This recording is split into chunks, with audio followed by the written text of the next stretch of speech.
Hi friends, welcome to Shri cooking channel. ನಾನು ಸುನೀತಾ. ಇವತ್ತು ತುಂಬಾ ಆರೋಗ್ಯಕರವಾದ ರಾಗಿ ಗಂಜಿ ಅಥವಾ ರಾಗಿ ಅಂಬ್ಲಿಯನ್ನು ನಾನಿಲ್ಲಿ ಮಾಡ್ತಿದ್ದೀನಿ. ಬೆಳಗ್ಗೆ ಖಾಲಿ ಹೊಟ್ಟೆಯಲ್ಲಿ ಡಯಟ್ ಮಾಡುವವರಿಗಂತೂ ತುಂಬಾ ಹೆಲ್ಪ್ ಆಗುತ್ತೆ.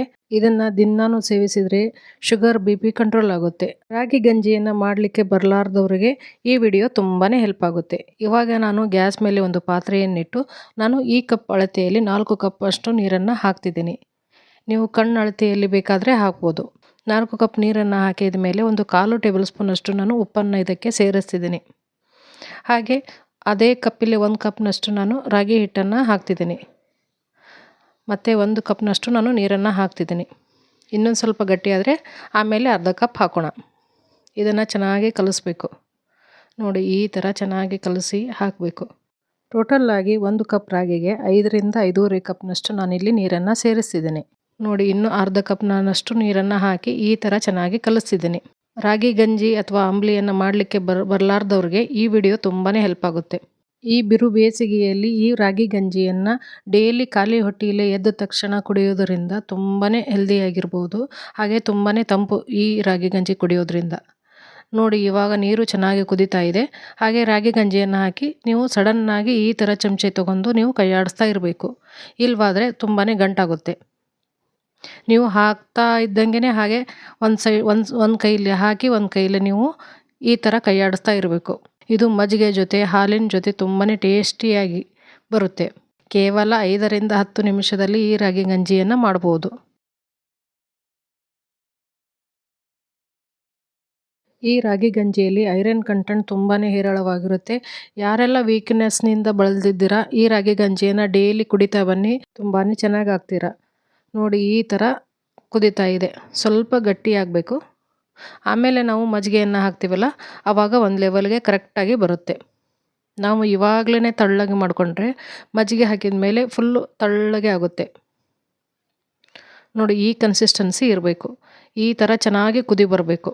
ಗ್ಯಾಸನ್ನು ಮೀಡಿಯಮ್ ಫ್ಲೇಮಲ್ಲಿಟ್ಟು ಈ ಥರ ರಾಗಿ ಗಂಜಿಯನ್ನು ಮಾಡಬೇಕು. ಹೈ ಫ್ಲೇಮಲ್ಲಿಟ್ಟರೆ ಉಕ್ಕಿ ಚೆಲ್ಲುತ್ತೆ ಅಥವಾ ತಳ ಹಿಡಿಯುತ್ತೆ. ನೀವು ಮೀಡಿಯಮ್ ಫ್ಲೇಮಿಂದ ಲೋ ಟು ಮೀಡಿಯಮ್ ಫ್ಲೇಮಲ್ಲಿ ಇಡಬೇಕು. ನೋಡಿ, ಇವಾಗ ಗ್ಯಾಸನ್ನು ಆಫ್ ಮಾಡಿ ಇದನ್ನು ತಣ್ಣಗಾಗಲಿಕ್ಕೆ ಬಿಡ್ತಿದ್ದೀನಿ. ಹಾಗೆ ನಾನು 1 ಕಪ್ನಷ್ಟು ನಾನು ಮೊಸರನ್ನು ಇದಕ್ಕೆ ಹಾಕ್ತಿದ್ದೀನಿ. 1 ಕಪ್ ಮೊಸರಿಗೆ 1 ಕಪ್ನಷ್ಟು ನಾನು ಇಲ್ಲಿ ನೀರನ್ನು ಹಾಕಿ ಮಜ್ಜಿಗೆಯನ್ನು ಮಾಡ್ತಿದ್ದೀನಿ. ಮಜ್ಜಿಗೆ ಬೇಡವಾದರೆ ರಾಗಿ ಅಂಬ್ಲಿಗೆ ಹಾಲನ್ನು ಹಾಕಿ ನೀವು ಕುಡಿಬೋದು. ಈ ಥರ ಕಡ್ಗೋಲು ಮಜ್ಜಿಗೆ ಮಾಡುವಂಥ ಕಡ್ಗೋಲಲ್ಲೇ ನಾನು ಇದನ್ನು ಮಜ್ಜಿಗೆಯನ್ನು ಮಾಡ್ತಿದ್ದೀನಿ. ಈ ಥರ ಕೈಯಲ್ಲೇ ಮಜ್ಜಿಗೆ ಮಾಡಿದರೆ ನೀವು ಇದು ಅವೈಲೇಬಲ್ ಇರಲಿಲ್ಲ ಅಂದರೆ ನೀವು ಮಿಕ್ಸಿಯಲ್ಲಿ ಮೊಸರನ್ನು ಹಾಕಿ ಮಾಡ್ಕೋಬೋದು. ಮಕ್ಕಳಿಗಾದರೆ ಹಾಲನ್ನು ಹಾಕಿ ನೀವು ರಾಗಿ ಗಂಜಿಯಲ್ಲಿ ಕುಡಿಸ್ಬೋದು. ದೊಡ್ಡವ್ರಿಗೆ ಈ ಮಜ್ಜಿಗೆ ತುಂಬಾ ಒಳ್ಳೆಯದು.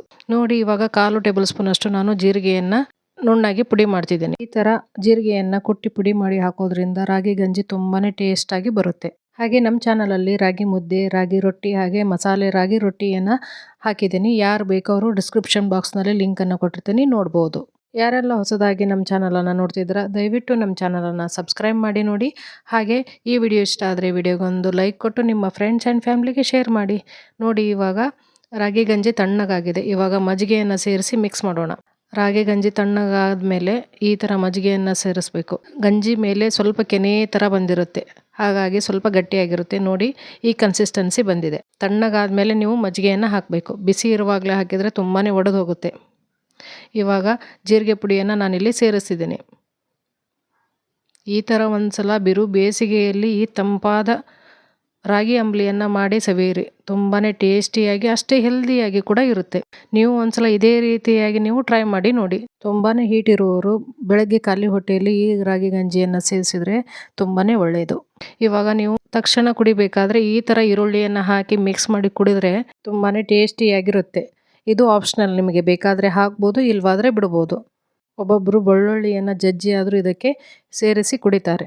ಮಕ್ಕಳಿಂದ ದೊಡ್ಡವ್ರ ತನಕ ಹಿಡಿದು ಎಲ್ಲರಿಗೂ ಇಷ್ಟ ಆಗುವಂತಹ ಈ ರಾಗಿ ಗಂಜಿಯನ್ನು ನೀವು ಒಂದ್ಸಲ ಮನೆಯಲ್ಲಿ ಟ್ರೈ ಮಾಡಿ ನೋಡಿ. ನೋಡಿ, ಇವಾಗ ರೆಡಿಯಾಗಿದೆ ಕುಡಿಲಿಕ್ಕೆ.